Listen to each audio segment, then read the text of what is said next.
नमस्कार। आज की इस चर्चा में हम सबका स्वागत है। चलिए सीधे कृषि अर्थशास्त्र की दुनिया में गोता लगाते हैं। आज हम 3 बहुत ही जरूरी कॉन्सेप्ट्स को समझेंगे। ये न सिर्फ पढ़ाई के लिए जरूरी हैं, बल्कि ये समझने के लिए भी कि हमारा पूरा फूड सिस्टम काम कैसे करता है। तो आज का हमारा रोड मैप कुछ ऐसा है। हम बात करेंगे मेगा फूड पार्क स्कीम की, फिर जानेंगे सेफ ग्रीन होम्स के बारे में और बफर स्टॉक को भी समझेंगे। और हाँ, आखिर में एक फटाफट रिवीजन भी करेंगे ताकि सब कुछ दिमाग में बैठ जाए। तो चलिए शुरू करते हैं अपने पहले टॉपिक से, मेगा फूड पार्क स्कीम। ये सरकार की एक बहुत बड़ी पहल है और इसका मकसद है भारत में फूड प्रोसेसिंग के पूरे तौर तरीके को बदलना। तो ये मेगा फूड पार्क स्कीम है क्या? देखिए, इसका मतलब सिर्फ कुछ फैक्ट्रियां लगाना नहीं है। नहीं, इसका जो मेन आइडिया है वो है एक क्लस्टर बनाना।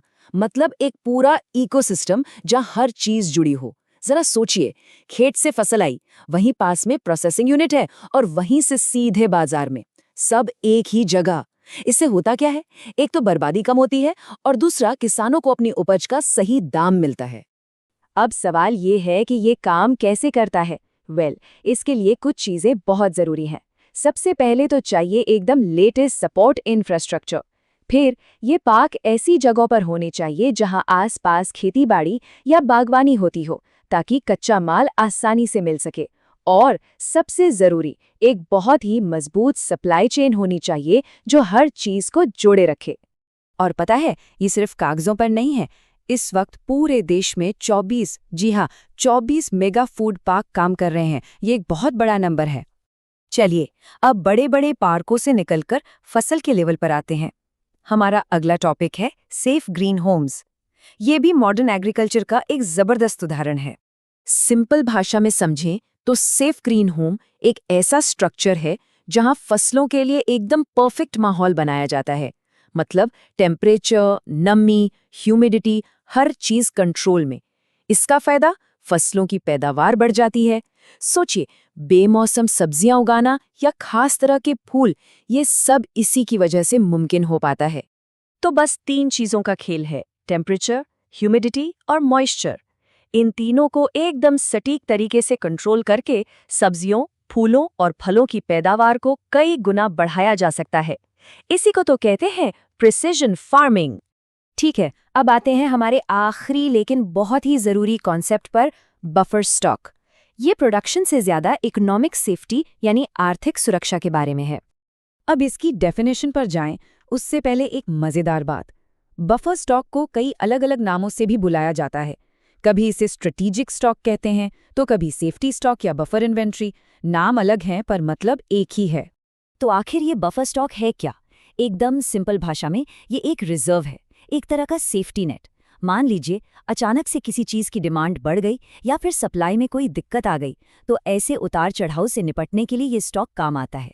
ये हमारे लिए एक इकोनॉमिक सेफ्टी कवच की तरह है। बहुत अच्छे, तो अब तक हमने 3 बड़े कॉन्सेप्ट्स को समझ लिया है। चलिए अब फटाफट एक क्विक रिव्यू करते हैं ताकि सब कुछ पक्का हो जाए। ये टेबल देखिए, रिवीजन के लिए एकदम परफेक्ट है। इसमें तीनों concepts, mega food park, safe green home और बफर स्टॉक, उनकी मेन डेफिनेशन और एक जरूरी फैक्ट, सब कुछ एक जगह पर है। नोट्स बनाने के लिए इससे बेहतर कुछ नहीं। तो अब तैयार हैं एक छोटे से टेस्ट के लिए? चलिए देखते हैं हमें कितना याद है। मैं कुछ सवाल पूछूंगा और जवाब मन में सोचने की कोशिश कीजिएगा। पहला सवाल है, ये एक फैक्ट बेस्ड सवाल है। याद है वो नंबर? सोचिए, सेफ ग्रीन होम का असल मकसद क्या है? कौन से 2 एनवायरमेंटल फैक्टर्स हैं जिन्हें इसमें कंट्रोल किया जाता है? बफर स्टॉक का कोई और नाम बताइए। बफर स्टॉक रखा ही क्यों जाता है, इसका मेन कारण क्या है? मेगा फूड पार्क स्कीम जिस तरह के यूनिट्स बनाने में मदद करती है। किस तरह की फसलों को सेफ ग्रीन होम से फायदा होता है? बफर इन्वेंट्री किस टर्म का दूसरा नाम है? सेफ्टी स्टॉक आमतौर पर कब रखा जाता है, मतलब बाजार की कैसी हालत में इसकी जरूरत पड़ती है। ये एजुकेशनल प्रस्तुति लॉजिक लैडर इंस्टीट्यूट की तरफ से थी। उम्मीद है इस चर्चा से सबको इन कॉन्सेप्ट्स को समझने में मदद मिली होगी। अगर ये जानकारी अच्छी लगी तो लाइक, सब्सक्राइब और कमेंट करके हमें जरूर बताएं। अगली बार फिर मिलेंगे, तब तक सीखते रहिए।